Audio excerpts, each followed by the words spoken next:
কোনো জায়গায় সঠিক পরিষেবা নাই, শুধু তোলাবাজ আর তোলাবাজ। অভিষেক বন্দ্যোপাধ্যায় তো ঘোষণা করে দিয়েছেন যে মহকুমা হবে, উন্নত চিকিৎসাপাতির ব্যবস্থা রয়েছে, বেড রয়েছে, কি বলবেন? এখানে কোনো পরিষেবা নেই। ডাক্তাররা শুধু, আমি তো অনেকবার গেছি পেশেন্ট নিয়ে, শুধু ওই ডাক্তার নামমাত্র ডাক্তার, তারা প্রাইভেটে চিকিৎসা করে, হ্যাঁ, হাসপাতালে সঠিক পরিষেবা দেয় না। রাজ্যে কি পরিবর্তন আসলে স্বাস্থ্য ব্যবস্থা, চিকিৎসা ব্যবস্থা, রাজ্যে চাকরি, এগুলো সব কিছু হবে, কি বলবেন? হ্যাঁ, চাকরি হবে, অবশ্যই হবে। সরকার পরিবর্তন হলে দেখেন না, অন্যান্য রাজ্যে যেখানে বিজেপি সরকার আছে সেখানে অনেক উন্নত, যেমন আসামে প্রচুর উন্নত হয়েছে। এরকম গুজরাট, ওখানে তো প্রচুর কলকারখানা। রাজ্যে একাধিক বেহাল স্বাস্থ্যকেন্দ্র রয়েছে এবং পুনর্নির্মাণ হয়নি, এ নিয়ে কি বলবেন? অর্ধেক নির্মাণ হয়ে রয়েছে আর কি বলবেন? দিদি তো অনেক কিছু ঘোষণা করেছেন, অনেক নতুন নতুন জেলা বানিয়েছেন, কোথায় কি হয়েছে? কিছুই তো হয়নি। আপনার গ্রামের রাস্তাঘাট হয়েছে? আমাদের গ্রামের রাস্তাঘাট কোথায়? দেখতেই পাচ্ছেন আমাদের রাস্তাঘাটের বেহাল পরিস্থিতি। আমি আরো এবার কতটা আশাবাদী পরিবর্তন ঘটবে?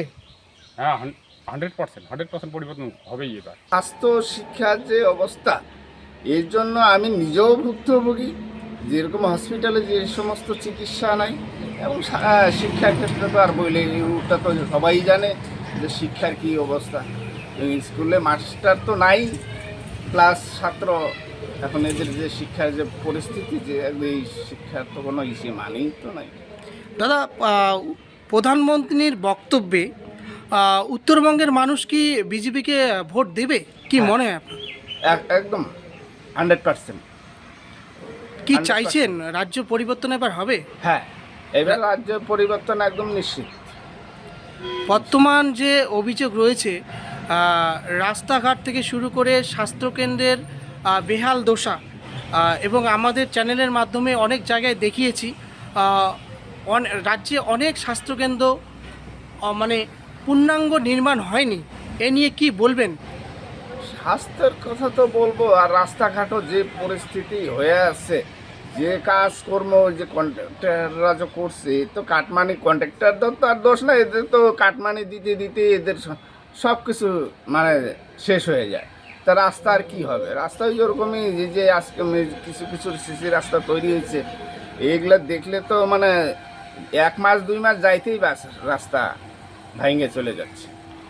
পরিবর্তন হলে, বিজেপি সরকার আসলে কি রাজ্যে কর্মস্থান, শিল্প কারখানা, চাকরি এগুলো হবে, আপনি কি বলছেন? হ্যাঁ, আমার নিজের মনে সে পাশের রাজ্য আসাম, তাতে তো এটা আসাম যে যতটা উন্নত হয়েছে কর্ম এবং শিক্ষার দিক থেকে, স্বাস্থ্যের দিক থেকে, যেরকম উন্নত লোকের কাছে শুনি, আমাদের বাড়ির পাশের লোক আছে তো ওইখানে, ওদের সাথে কথাবার্তা বলি, ওদের কথা শুনলে মনে হয় যে কী রাজ্যে বাস করতেছি, একে অবশ্যই চেঞ্জ করা দরকার এবং উন্নয়ন জরুরি মানে হবেই।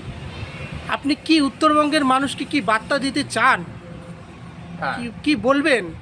আমি উত্তরবঙ্গের মানুষকে একটা কথাই বলবো, যে আমরা এই কমসে কম এই 5টা বছরের জন্য এই উত্তরবঙ্গের মানুষকে আমি বলবো যে 5টা বছরের জন্য আমরা একবার পাল্টাবো।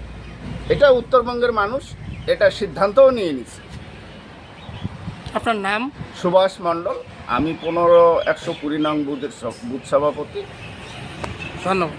বলতে চান এই পরিস্থিতির জন্য?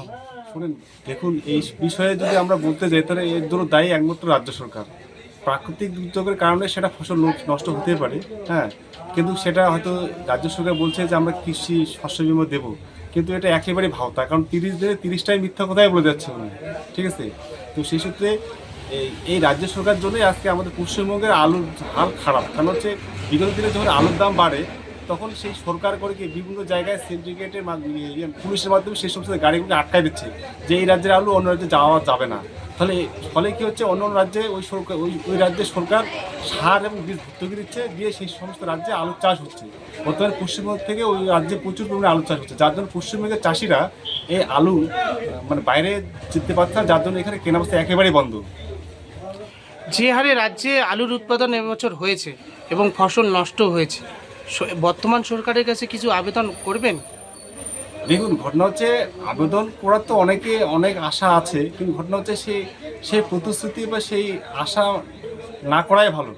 কারণ হচ্ছে উনি যেভাবে আমাদের 21 থেকে 40 বছরের ছেলেদের একটা ইয়ে দেবে, সেটাও নাই। এবং যারা বাইরে থাকে পরিযায়ী শ্রমিক তাদের জন্য মাসে 5,000 টাকা দেবে, সেটাও ভাওতা। এবং এই যে এখানে শস্য বীমা, সেটা আদৌ হবে কিনা আমার তো মনে হয় সেটাও ভাওতা হবে। যার জন্য আমরা রাজ্য সরকার কাছে কোনো কিছুই আশা করতে পারি না।